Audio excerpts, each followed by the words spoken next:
Pemirsa, buat kamu yang suka mengincar destinasi wisata dengan kekayaan budaya, negara Myanmar bisa jadi salah satunya. Nggak cuma keindahan pagoda emasnya aja yang bisa kita nikmati, tapi juga ada beragam festival dan tradisi yang bisa kamu ikuti. Pemirsa, berikut On The Spot Dunia Myanmar, ragam tradisi istimewa dari negeri 1000 pagoda, versi On The Spot. Di Myanmar kita bisa merayakan tahun baru 2 kali, di bulan Januari dan yang kedua di bulan April. Ini dia Thi Ngan Festival, perayaan tahun baru dalam kalender tradisional Myanmar yang berlangsung selama 4 hari penuh. Festival tahunan ini akan dipenuhi dengan pertunjukan-pertunjukan meriah, berbagai kegiatan amal, dan tentunya pesta air. Para warga akan turun ke jalan dan mulai saling menyiram air. Hal ini bertujuan untuk menghapus nasib buruk yang telah dialami di tahun sebelumnya dan memulai tahun baru dengan harapan baru. Setiap tahunnya akan ada malam di mana langit Myanmar bermandikan cahaya. Pemandangan ini bisa dilihat selama Festival Tha Ding Yut atau Festival Cahaya yang biasa diselenggarakan selama 3 hari berturut-turut. Festival ini dirayakan untuk memperingati peristiwa keagamaan turunnya Buddha dari surga. Mulai dari pertunjukan kembang api yang meriah, ribuan lilin, hingga lentera warna-warni akan menghiasi jalan dan rumah-rumah. Selama Festival Tha Ding Yut, umat Buddha bukan hanya bersuka cita membuat hiasan cahaya, tapi juga mengunjungi pagoda untuk berdoa memohon pengampunan.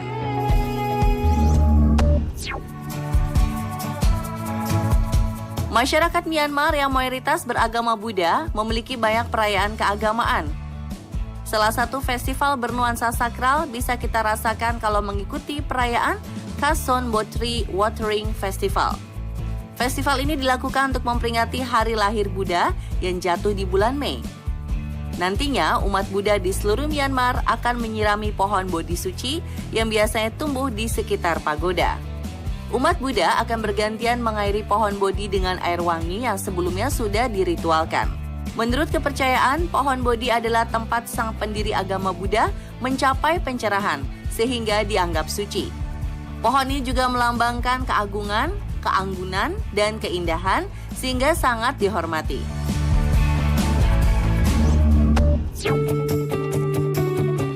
Setiap tahun warga Myanmar juga menyambut akhir musim hujan dengan sebuah perayaan yang meriah, yaitu Festival Tau Song Dai atau Festival Balon di Taunji. Selama acara mereka akan meluncurkan ratusan balon udara yang mengangkut kembang api.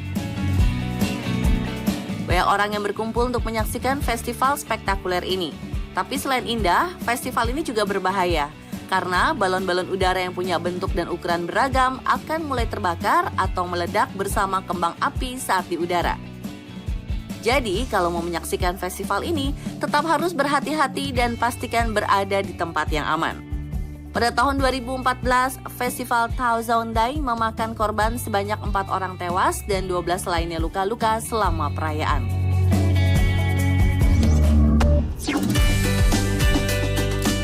Di Myanmar, punya anak laki-laki bukan hanya sekedar bahagia, tapi juga jadi kehormatan besar bagi keluarga. Secara adat, anak laki-laki akan dibawa memasuki vihara Buddha dan menjadi calon biksu. Upacara penasbihan ini dikenal dengan nama Shinpyu, di mana anak laki-laki mulai dari usia 18 bulan sampai kurang dari 20 tahun mengenakan pakaian pangeran Buddha dan diarak oleh rombongan menuju biara. Di dalam wihara, rambut calon biksu dicukur dan kemudian dibungkus dengan kain putih sebagai lambang lepasnya dari kesenangan duniawi. Setelah upacara, calon biksu akan berganti pakaian dengan jubah merah tua, lalu tinggal di wihara setidaknya selama seminggu. Nanti calon biksu yang sudah mencapai usia dewasa, sekitar 20-21 tahun, bisa memutuskan apakah mereka ingin dinobatkan menjadi biksu sepenuhnya atau tidak.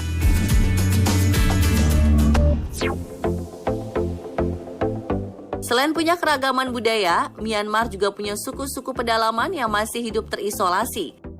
Mereka dijuluki sebagai kelompok naga, sebutan untuk puluhan suku yang tinggal di perbatasan India. Dan mereka ini adalah salah satu suku naga yang punya tradisi unik saat musim panen tiba. Dengan mengenakan pakaian khasnya, para wanita dari suku ini akan berdiri melingkari api unggun, berpegang tangan erat menantang dingin, lalu melakukan gerakan semacam tarian sambil melantunkan lagu berisi doa.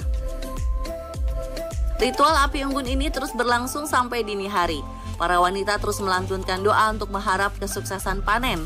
Dan setelah matahari terbit, para pria akan mulai menyiapkan babi yang baru disembelih untuk menyelenggarakan pesta.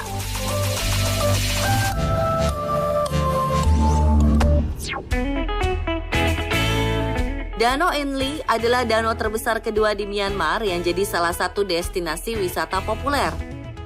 Tapi bukan cuma keindahannya saja yang jadi incaran, melainkan kemeriahan festival Pagoda Phong Tau yang juga menarik untuk disaksikan. Berbagai suku bukit dari seluruh wilayah akan berkumpul untuk menghadiri festival yang diselenggarakan selama hampir 3 minggu ini. Dari Pagoda Phong Tau, salah satu kuil paling terkenal di Myanmar, akan dikeluarkan 5 patung Buddha suci, lalu dibawa dengan kapal tongkang kerajaan berkilau emas, mengitari 14 desa di sekitar danau. Setiap desa akan menyambut hadirnya 4 Buddha dengan meriah dan merayakan setiap momen persinggahan kapal tongkang selama 1 malam. Kehadiran puncak dari festival Pau Tong U adalah lomba dayung yang diikuti oleh perwakilan setiap desa. Mereka akan bersaing dengan uji keterampilan dan kekuatan demi memenangkan perlombaan yang sangat membanggakan.